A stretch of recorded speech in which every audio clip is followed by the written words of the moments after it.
Shalom, apa kabar Bapak Ibu Saudara sekalian? Senang sekali kita bisa bertemu kembali. Kita masih membahas soal kerajaan Allah. Ya, minggu lalu kita belajar perbedaan antara keagamawian atau membangun kekristenan hanya sekedar berdasarkan agama, sedangkan membangun kekristenan secara kerajaan Allah. Nah, kerajaan Allah selalu berbicara tentang membangun kerohanian, sesuatu yang di dalam kita. Kita sudah belajar ada beberapa hal. Ya, nah kita lanjutkan lagi. Yang keenam, orang agamawi selalu menganggap dirinya baik atau dia menampilkan kebaikan. Biasanya dalam urusan ibadah saja atau urusan yang orang menyebutnya kerohanian, tapi sebenarnya dia itu adalah bicara tentang ekspresi dari keagamawian. Dia baik dalam situasi tertentu. Tapi orang yang membangun kerohanian adalah orang-orang yang dia menjadi orang yang baik dalam segala urusan. Apakah urusan yang sifatnya ke Tuhan maupun urusan-urusan sehari-hari, pergi ke pasar, melayani bos, bekerja dengan sungguh-sungguh. Orang yang rohani, dia akan membangun kebaikannya atau hidupnya ya, dalam segala urusan. Ya. Karena orang-orang ini, orang rohani itu selalu menganggap semua urusan adalah ibadah. Kalau saya masih ingat, Paulus pernah bilang, apapun juga yang kamu, segala sesuatu yang kamu kerjakan, apa saja yang kamu kerjakan, kerjakanlah dengan segenap hati, seperti untuk Tuhan. Jadi semua yang kita kerjakan, sebenarnya tidak ada pemisahan ini rohani, ini duniawi. Ya. Kita kadang-kadang berpikir kalau cuci piring adalah duniawi, baca Alkitab adalah rohani, ya. Pergi ke pasar adalah duniawi, sedangkan melayani di gereja adalah rohani. Tidak seperti itu. Tuhan bilang, firman Tuhan jelas mengajarkan kita, apapun juga yang kamu perbuat, ya, apapun juga yang kamu kerjakan, lakukanlah.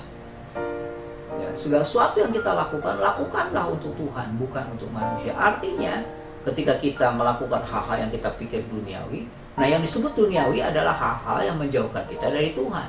Yang disebut duniawi adalah ketika kita berfokus kepada kedagingan, berfokus kepada keserakahan, berfokus kepada iri hati, mementingkan diri sendiri, itu disebut duniawi. Tapi kalau yang disebut rohani adalah ketika kita pergi ke pasar, ketika kita melayani istri, membantu istri di dapur, atau istri membantu suami mempersiapkan perlengkapan-perlengkapannya. Tahukah saudara, itu adalah rohani. Ya, semua yang kita kerjakan, kerjakanlah dengan segenap hati seperti untuk Tuhan, bukan untuk manusia. Poin yang selanjutnya, ketujuh, ya. Orang agamawi penekanannya kepada apa yang kelihatan, ketaatan atau perbuatan harus kelihatan. Tidak salah karena orang rohani juga harus kelihatan, tapi penekanan yang sesungguhnya, kalau saya lihat dalam Alkitab, bahwa seseorang kalau ingin jadi orang yang rohani dan hidup dalam kerajaan Allah, yang pertama dia mengalami yang namanya kelahiran baru. Dia mengalami yang namanya lahir baru. Lahir baru itu sederhananya adalah saudara memutuskan dalam hati saudara, percaya, menjadikan Yesus sebagai Tuhan dan Juru Selamat secara pribadi. Mengakui bahwa kita butuh anugerahnya, mengakui bahwa kita butuh Tuhan, mengakui bahwa kita tidak mampu tanpa Tuhan. Dan saya mengalami yang namanya kelahiran baru. Dan fokus kepada anugerah. Ketika dia mampu lakukan, tidak menjadi sombong, ya, dia tahu, oh ini Tuhan yang menolong. Terima kasih Tuhan. Terima kasih Roh Kudus yang menuntun, sehingga saya hidup semakin hari semakin taat, semakin hari perbuatan-perbuatan baikku juga semakin nyata diperlihatkan. Tapi bukan itu sebagai penekanannya, tapi penekanannya kembali kepada Kristus yang memampukan. Nah, keagamawian selalu dipaksa dari luar. Bicara hukum-hukum, mempraktekkan hukum-hukum, tapi berusaha menampilkan seolah-olah dipaksa dari luar. Padahal kalau saudara tahu bahwa kerohanian selalu dimulai dari dalam keluar. Sesuatu pembaharuan, diperbaharui dari dalam. Kalau agama dipaksa dari luar lewat hukum-hukum, lewat aturan-aturan tertentu, sedangkan kerohanian adalah mengizinkan kita diperbaharui dari dalam. Dimulai dari pikiran kita yang diperbaharui. metanoia, pembaharuan pikiran. Dari pikiran masuk ke dalam hati kita dan akhirnya terekspresikan lewat tindakan-tindakan kita. Bukan karena dipaksa, tapi diperbaharui. Ya. Kalau dipaksa di luar berarti terpaksa, namanya juga dipaksa. Tapi kalau diperbaharui dari dalam artinya saudara melakukan kasih, ketaatan karena saudara rela, karena saudara mengasihi Tuhan. Rela bukan karena paksa. Ya. Keharusan tadi ya. Sedangkan kerajaan Allah selalu bicara tentang rela melakukan. Ya. Kalau agama hanya sekedar menekankan gini, kalau kamu percaya Yesus, kamu akan mati masuk surga. Berbicara tentang nanti. Ya. Apakah kerohanian percaya bahwa kita mati masuk surga? Kita percaya. Karena Tuhan yang menjamin keselamatan kita. Tapi kerohanian bukan hanya berhenti ketika nanti saya mati masuk surga. Tapi bagaimana saya hidup selama saya hidup di bumi ini. Saya hidup seperti di surga. Sekalipun saya hidup di bumi ini. Atau hidup di bumi seperti di surga. Bagaimana saya menampilkan surga. Menampilkan karakter Kristus selama saya hidup. Jadi penekanannya bukan hanya berhenti kepada bicara tentang nanti. Ya. Oke.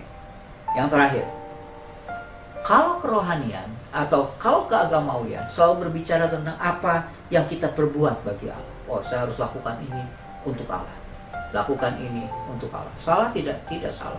Tapi kenyataannya kita tidak mampu lakukan itu. Dalam hal tertentu kita bisa lakukan itu. Tapi konsep kerajaan Allah atau kerohanian selalu dimulai dengan Allah yang bekerja di dalam kita. Allah yang bekerja di dalam kita yang memampukan aku untuk melakukan perkara-perkara yang besar. Jadi ketika kita mampu lakukan, kita ingat Allah yang bekerja. Semua adalah kasih karunia, Tuhan yang bekerja. Bagian saya adalah mengalirkannya. Bagian saya adalah membiarkan Roh Kudus atau Kristus bekerja dalam aku supaya melakukan perkara-perkara yang besar.